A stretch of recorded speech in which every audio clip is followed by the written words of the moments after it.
সম্প্রতি যুক্তরাষ্ট্রের president Joe Biden এবং ভারতের প্রধানমন্ত্রী নরেন্দ্র মোদীর মধ্যে একটি ফোনালাপ হয়, যা নিয়ে দুই দেশের সরকারি ভাষ্যে কিছু ভিন্নতা দেখা গেছে।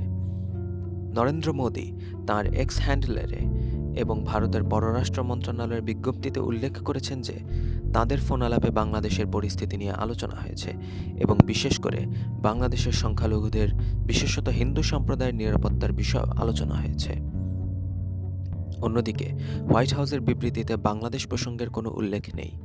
এই বিবৃতিতে শুধুমাত্র মোদির সাম্প্রতিক পোল্যান্ড ও ইউক্রেন সফর এবং জাতিসংঘের সাধারণ পরিষদের আসন্ন বৈঠক নিয়ে আলোচনা হয়েছে বলে উল্লেখ করা হয়।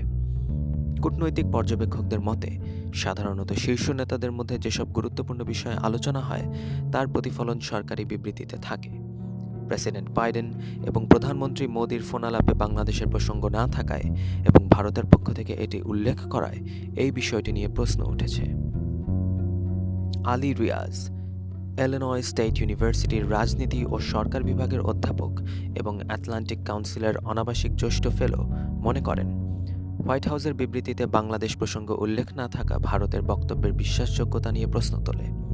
একইভাবে মাইকেল কুগলম্যান, উইলসন সেন্টারের দক্ষিণ এশিয়া ইনস্টিটিউটের পরিচালক, মনে করেন যে বাংলাদেশের পরিস্থিতি নিয়ে যুক্তরাষ্ট্র এবং ভারতের দৃষ্টিভঙ্গি ভিন্ন হতে পারে, যা এই বিবৃতিতে প্রভাব ফেলেছে।